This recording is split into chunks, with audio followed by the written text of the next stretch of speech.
Ang tatlong misyon na dapat gawin ni Song Soho bago mapantayan ng kapangyarihan ni Song Jinwoo. At mukhang dito masusubukan ng ating bida kung paano niya palakasin ng sarili habang hinahanap ang kanyang ina na si Cha Hae-in. Well, in this episode ay dito na magsisimula ang journey ni Song Soho sa pagiging hunter. Kaya huwag na nating patagalin pa. Let's go!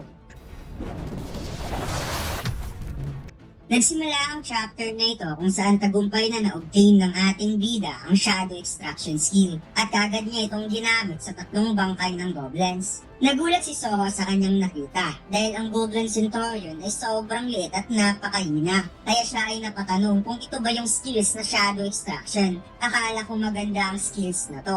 Hindi pala. Nalungkot ang tatlong goblin dahil hindi naging masaya ang kanilang master at ipinaliwanag ni Vero na usually kapag bagong extract na shadow soldier ay mga mahihina kaysa sa tunay nilang buhay.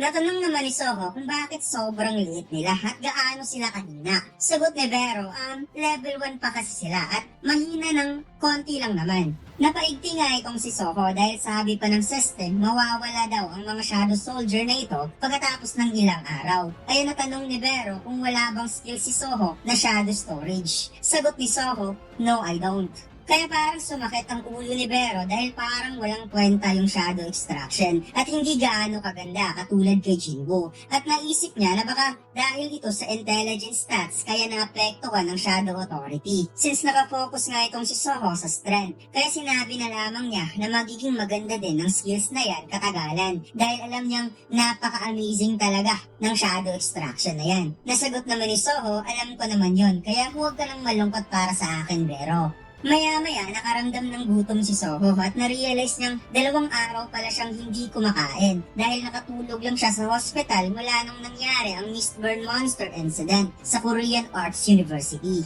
Tinanong ni Soho kay Vero kung paano sila makakalabas sa Shadow Dungeon. Sagot ni Vero na pwede namang umalis si Soho dito kung kailan niya gusto, gamit lamang ang dungeon key. Kaya inaya ni Soho si Vero na kumain muna sila. Sagot naman ni Vero, yes sir. Pagkatapos, lumipat ang eksena kung saan sobrang nasasarapan si Soho sa pagkain habang kumakain ito sa loob ng hospital. Tiningnan ni Vero si Soho at may bigla siyang naisip at alam na daw niya kung ano ang dapat gawin ng Young Monarch at mayroon daw itong 3 misyon in total. Una, ang protektahan ng Earth from outer space monster na dali-dali namang dinagdagan ni Soho na upang maprotektahan ng Earth dapat siyang pumunta sa dungeon at mag-hunt ng monster na sinangayunan naman ni Vero para upang makapag-level up si Soho. Ang pangalawa daw na dapat gawin ni Soho ay ang hanapin si Cha Hae-in no matter what. Kaya napatanong si Soho kung mayroon bang paraan para mahanap ang kanyang ina. Tugon ni Vero kung mag-hunt si Soho doon sa outer space, possible makakahanap siya ng clue. Sagot ni Soho, kung ganun pala, wala siyang choice, dapat papasok muna siya sa dungeon. Ang pangatlong misyon na dapat nilang gawin at ang pinaka-importante sa lahat ay ang mabalik ang kanyang kapangyarihan. Hindi daw siya makapaniwala na isa lamang siyang private grade. Gusto ni Vero na ipakita sa Young Monarch kung gaano talaga siya kalakas. Kaya nilinaw ni Soho na ano ang kailangan ni Vero para maibalik ang kanyang kapangyarihan. Paliwanag ni Vero, kaya niyang mag-absorb ng target's magic and knowledge sa pamamagitan ng pag-consume nito. Isa daw itong napakagandang pamamaraan sa pakikipaglaban bago siya naging shadow soldier. Subalit ngayon, wala siyang choice dahil hindi siya makakakuha ng magic galing sa Shadow Monarch. Pero kahit na, ang dapat lang niyang gawin ay kumain ng magic. Bagay na nagets naman ni Soho kung anong pinupoint out ni Vero. Na dapat pumasok sila sa dungeon since maraming mana crystal sa loob ng dungeon. Kung kaya't dito'y sinabi ng ating bida, let's go Vero.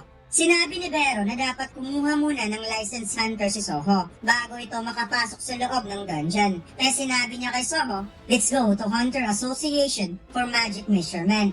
Kaya napaisip ang ating bida ang patungkol sa magic measurement since isa daw siyang awakener na kayang mag-level up, napaisip siya kung ano kaya ang rank na makukuha niya.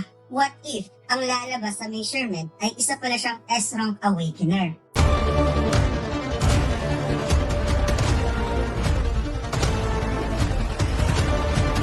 Subukan niyo maglaro ng Run Online Studio 4 Episode 7. Ang download link ay nasa ibaba. Maraming salamat mga Lods.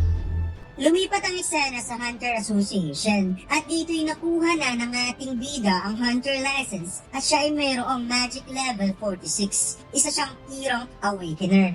Lumabas na si Soho sa Hunter Association building na tahimik na parang wala siyang naririnig na ingay sa paligid. Sinabi ni Vero na narinig daw niyang ang rank ng mga hunters ay binabase sa kanilang magic levels. At obvious daw na mababa ang rank ni Soho dahil nakafocus ang stats nito sa pagpapataas ng strength. Tugon ni Soho na hindi na kailangan i-comfort pa siya ni Vero dahil mas lalo siyang lumalala. Ayon pa niya na ang Shadow Authority ay isang malawakang kapangyarihan at ngayon paano kaya maprotektahan ng mundo ng isang irang awakener kagaya niya. Kaya tugon ni Vero na huwag ka nang mag-alala, magle-level up ka pa naman. Sinabi ni Soho na narinig daw niyang ang mga E-rank hunters at F-rank hunters ay minsan lang kinukuha para isama sa raid. Kaya ang pagpunta sa loob ng dungeons ay sobrang hirap talaga para sa kanya na isang E-rank awakener. Subalit may bigla nang naisip itong si Soho na mayroon pang isang paraan. Sinabi niya na kapag may dungeon raid ay mayroon ding division of labor. Ang strike squad ang magsasagawa ng pag-raid sa dungeon, habang ang howling team ay nakasunod lamang sa gilid upang kolektahin ng corpse ng monster. At ang mining team naman ang kukuha sa mga resources sa loob ng dungeons na nasa pinakalikuran. Maliban sa strike squad, ang howling team at mining team ay tinatanggap ang mga E-rank hunters. Sa madaling salita, kahit isa siyang E-rank hunter, makakapasok pa rin siya sa loob ng dungeon. Pagkatapos, lumipat ang eksena kung saan nakapasok na nga itong si Soho sa loob ng dungeon at kasalukuyang nasa mining team ang ating bida. Nagpapasalamat ang ating bida sa kanyang kasamahan na nag-introduce sa kanya na pumasok sa loob ng dungeon dahil kaka-awaken lang daw niya at siya lang ang awakener na kilala ng ating bida. At ang awakener na ito pala ay ang teacher assistant ng Korean University of Arts na si Lim Duk-yun na isang E-rank awakener. Dagdag pa ni Soho na natutuwa daw siya na mayroon siyang senior na isang awakener na malapit sa kanya. Dahil dito, makakatrabaho siya sa loob ng dungeon. Kaya sobra talaga siyang nagpapasalamat. Binanggit ni Duk-yun ang pangalan ni Soho kung saan napalingon ng ating bida. At bigla nga itong yumuko at humingi ng sorry sa nangyaring insidente sa loob ng university. Siya lang daw ang nag-iisang awakener na nandoon subalit siya ay tumakbo papalayo at inuna ang sarili. Tugon ni Soho na itaas ni Duk-yun ang kanyang ulo dahil siya rin naman ay isang E-rank awakener kagaya niya. Dagdag pa ni Soho na pinapayuhan ng Hunter Association ang isang E-rank na kagaya nila na tumakbo at full speed kapag nakakakita ng isang magic beast kaya sinunod lang ni Duk-yun ang guidelines ng Hunter Association. Biglang nagulat si Duk-yun sa kanyang narinig at kinonfirm kung isa nga ba talagang E-rank si Soho. Natugon ng ating bida na isa talaga siyang E-rank awakener. Ang kanyang magic level ay nasa 46. Napakababa para sa isang E-rank na kagaya niya. Kaya muli na namang nagulat si Duk-yun at hindi makapaniwala na mas mababa pa ang magic level ni Soho kaysa sa kanya. Napaisip si Duk-yun na ito daw ay napaka-imposible dahil nakita niya si Soho na nakipaglaban sa isang napakalakas na magic beast doon sa rooftop nung siya ay tumatakbo papalayo o di kaya nagkamali lang siya at narealize niyang mas impressive pa rin ang isang E-rank na kagaya ni Soho na nakasurvive sa atake ng isang magic beast. Subalit biglang nagsalita itong si Vero na wikang tama.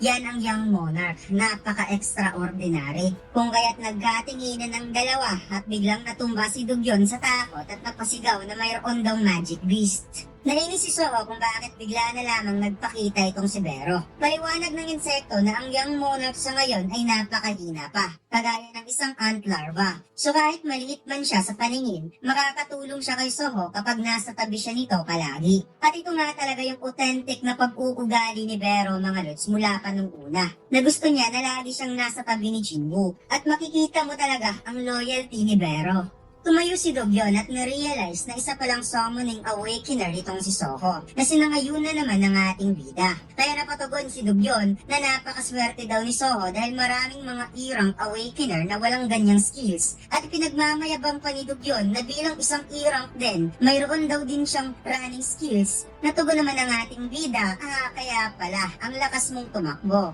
Biglang napahinto si Duk-yun na parang nahiya siya sa sarili. Kaya tugon ni Soho na nagbibiro lang naman siya. At nabakomento naman itong si Vero na inaasahan niya talagang itong si young monarch na kayang dumurog ng emosyon. Inisip ni Soho na first time niyang makapasok sa loob ng dungeon, maliban sa Shadow Dungeon. At ang Strike Squad ay kasalukuyan ngayong nagsasagawa ng raid sa maliit na daanan ito. Pagkatapos, lumipat ang eksena sa mga hunter. Napansin nila na ang dungeon na ito ay parang walang laman dahil kanina pa silang nandito at puro wolf lang ang nagsisilabasang monster. Sinabi ng isa sa mga hunter na ang wolf pelts ay hindi mataas ang halaga sa market. Subalit ang mga bangkay nito ay mayroong lamang essence stones kaya wala silang magagawa kundi trabahuin na lamang itong maigi. Tugon ng leader na huwag daw mawalan ng pag-asa ang kanyang mga kasamaan dahil hindi naman nila alam kung ano talaga ang naghihintay sa kanila sa dulo ng dungeon. At may bigla ngang nakita ang isang hunter na parang kakaibang daanan. Kaya napangiti ang leader na napawi ka na sabi ko na nga ba, tama nga talaga siya na may swerteng naghihintay sa kanila. Bumungad sa kanilang harapan ng isang kakaibang altar, kaya napatanong ang tatlo kung anong klaseng lugar ito.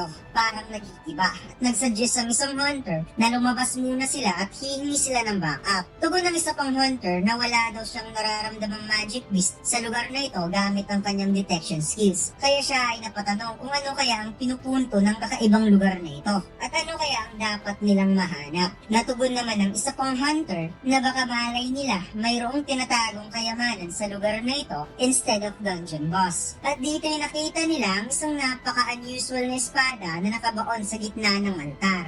Sila ay nagulat dahil hindi nila akalaing mayroon nga talagang treasure sa lugar na ito. Isang kakaibang swords na jackpot para sa kanila.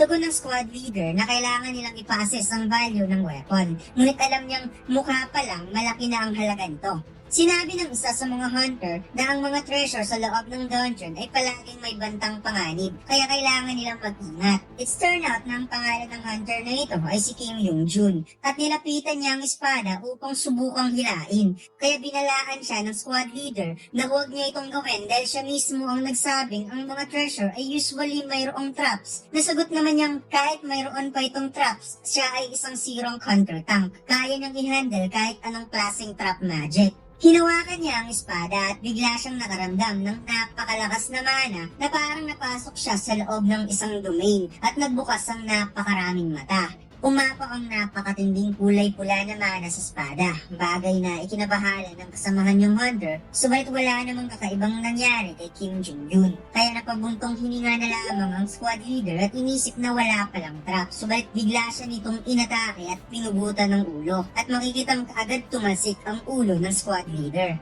Gulat na gulat ang tatlong hunters nang nakita nilang si Kim Yung-jun ay nagkaroon ng mga mata sa muka habang umaapaw ang napakatinding mana sa katawan, at napatanong nito kung sino ang pangahas na kumuha ng swords ng Monarch of Fang. Haregas ang spirit ng Monarch of Fang ay nasa katauhan ngayon ni Kim Yung-jun. At dito lang nagtatapos ang ating kwento mga lods. Huwag mo sanang kalimutan mag-like, comment at mag-subscribe sa ating YouTube channel at mag-follow sa ating Facebook page. Salamat!